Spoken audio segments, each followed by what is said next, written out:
Recently Karnataka में हुई election में कांग्रेस ने एक बड़ी जीत हासिल की।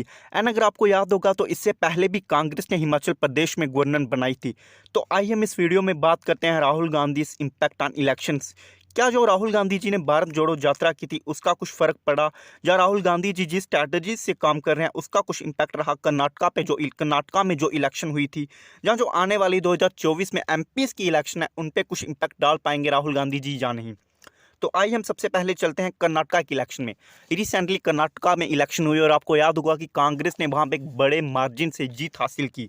तो आपको याद होगा कि लास्ट सितंबर में राहुल गांधी जी ने भारत जोड़ो यात्रा स्टार्ट की थी, जो लगभग 3500 किलोमीटर की यात्रा थी और जो स्टार्ट हुई थी कन्याकुमारी से। दोस्तों उसका जो सबसे लंबा स्पैन था ना वो था 21 दिन का, और वो रहा था कर्नाटका में। हाँ, कर्नाटका में जहाँ पे अभी अभी इलेक्शन हुई, 21 दिन का ये स्पैन था। और राहुल गांधी जी ने ना यहाँ पे 7 डिस्ट्रिक्ट्स कवर की थी और 20 कॉन्स्टिट्यूएंट असेंबलीज को कवर किया था। यहाँ पे ध्यान देने वाली बात ये थी राहुल गांधी किस स्मार्ट तरीके से काम कर रहे हैं, ये आपको इस बात से पता चलेगा कि यहाँ पे ना इन्होंने उन कॉन्स्टिट्यूएंट असेंबलीज पे फोकस किया था जिन पे कांग्रेस इतनी ज़्यादा स्ट्रांग नहीं रही थी 2018 की इलेक्शन पे।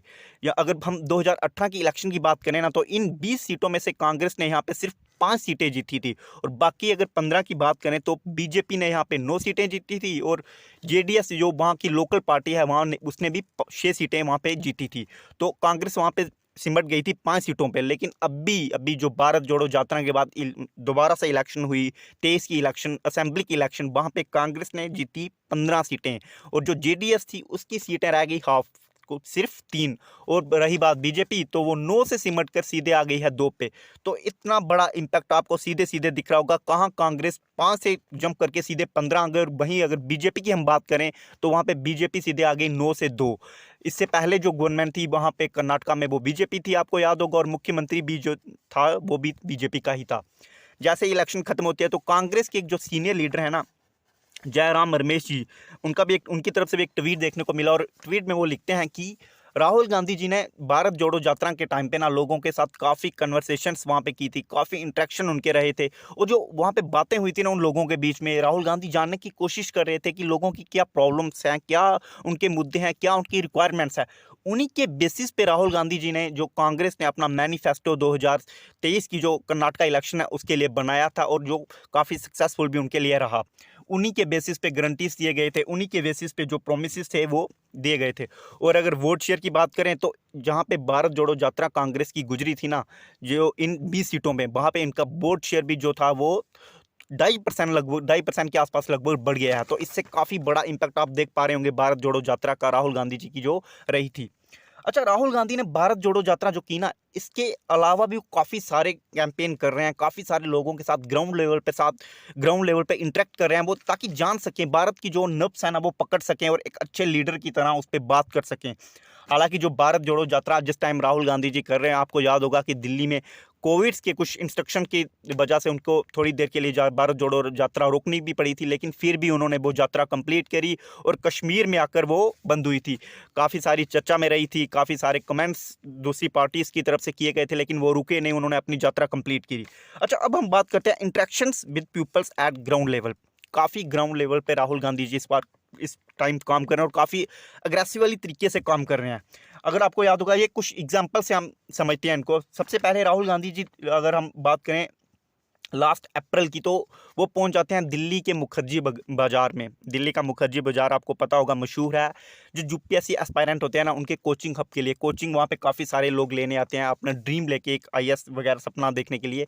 तो वहाँ पे राहुल गांधी पहुँचते हैं और यूपीएससी के जितने भी एस्पायरेंट होते हैं उनके साथ इंट्रैक्शंस करते हैं, उनकी बातें समझने की कोशिश करते हैं कि क्या उनको चाहिए, क्या उनकी डिमांड्स है, क्या उनकी प्रॉब्लम्स है, क्या चैलेंजेस वो फेस कर रहे हैं। तो उनके साथ सबसे पहले वो इंटरेक्ट उन्होंने ग्राउंड लेवल पर जाके किया था।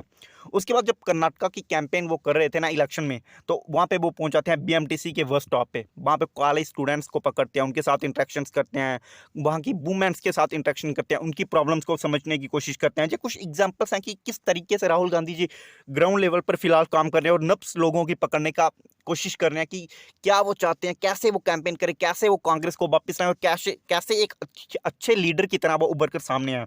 वैसे ही वो बेंगलोर में गिग वर्कर्स जो होते हैं उनके साथ मिले थे, उनके साथ काफ़ी देर रेस्टोरेंट में बैठ के काफ़ी पी, उनकी प्रॉब्लम्स को समझा। और रिसेंटली अभी अभी कल परसों की ही ये न्यूज़ है, एक कांग्रेस की तरफ से ट्वीट आया था और आपने काफ़ी सारी इमेजेस आर्टिकल्स देखे होंगे कि राहुल गांधी जी ने ना दिल्ली से ट्रैवल किया था चंडीगढ़ में ट्रक ड्राइवर्स के साथ, क्योंकि उन्होंने एक डेटा दिया था कि लगभग 80 लाख ड्राइवर्स जो है ना, ट्रक ड्राइवर्स, तो वो इस समय भारत के रोड्स पर ट्रैवल कर रहे हैं। तो राहुल गांधी जी उन ट्रक ड्राइवर्स के बीच में बैठते हैं। अब इस बार उनका नंबर था, उनसे उनकी प्रॉब्लम्स जानने की कोशिश करते हैं। तो आप यहाँ पे सीधे सीधे ये देख पा रहे होंगे ना किस तरीके से राहुल गांधी जी इंटरेक्ट कर रहे हैं। कभी वो इस कैटेगरी के लोगों के साथ बैठते हैं, कभी उस कैटेगरी के लोगों के साथ बैठते हैं और उनकी प्रॉब्लम समझ रहे हैं, उनकी नब्स पकड़ रहे हैं, ताकि आने वाले टाइम पे वो उस चीज़ों को एक अच्छे तरीके से यूटिलाइज करके एक काफ़ी अच्छा कैंपेन कर पाएँ और इलेक्शन में जीत हासिल कर पाएँ और लोगों की जो प्रॉब्लम्स है वो समझकर उनको सॉल्व करने की कोशिश कर सकें। आपको याद होगा ना कि किस तरीके से उनको एक टैग मिल गया था पहले काफ़ी समय पप्पू का, जो बीजेपी की तरफ से या काफ़ी और पार्टीज़ की तरफ से लोगों की तरफ से उन पे थोपा गया था। लेकिन जिस स्मार्ट स्ट्रैटेजीज़ के तहत वो अभी काम कर रहे हैं ना, तो काफ़ी सारा इनको इस इमेज को क्लीन करने में कामयाब रहे हैं और काफ़ी एक अच्छे लीडर की तरह वो फिलहाल उभर रहे हैं और कामयाब रह रहे हैं। तो इस इन सारी बातों से आपको क्या लग रहा है कि 2024 की इलेक्शन जो होने वाली है, क्या उसमें राहुल गांधी जी को इम्पैक्ट डाल पाएंगे? जो उन्होंने इतनी लंबी भारत जोड़ो यात्रा की, जहाँ उन्होंने जो स्ट्रैटेजीज अपनाई हैं, जिन तरीकों से वो काम कर रहे हैं, लोगों के साथ इंटरेक्ट कर रहे हैं, उन सारी चीज़ों को कोई फ़र्क पड़ने वाला है, जहाँ एक बार फिर से मोदी जी मेजॉरिटी के साथ 2024 में फिर से जीतने वाले हैं। आपका क्या ओपिनियन है? आप लिख सकते हैं कमेंट बॉक्स में और बताइए आप किसको सपोर्ट करेंगे, क्यों सपोर्ट करेंगे और कौन सी पार्टी के काम आपको फिलहाल अच्छे लग रहे हैं। तो दोस्तों ये थी छोटी सी इन्फॉर्मेशन आपके साथ। अगर आपको वीडियो अच्छा लगा तो लाइक करें, चैनल को सब्सक्राइब करें। जय हिंद दोस्तों। और ऐसे ही न्यू वीडियो देखने के लिए, इन्फॉर्मेटिव वीडियो देखने के लिए बेल आइकन जो है उसको प्रेस कर दें, ताकि आपको हर वीडियो की आने वाली नोटिफिकेशन मिलती रहे। जय हिंद दोस्तों, धन्यवाद।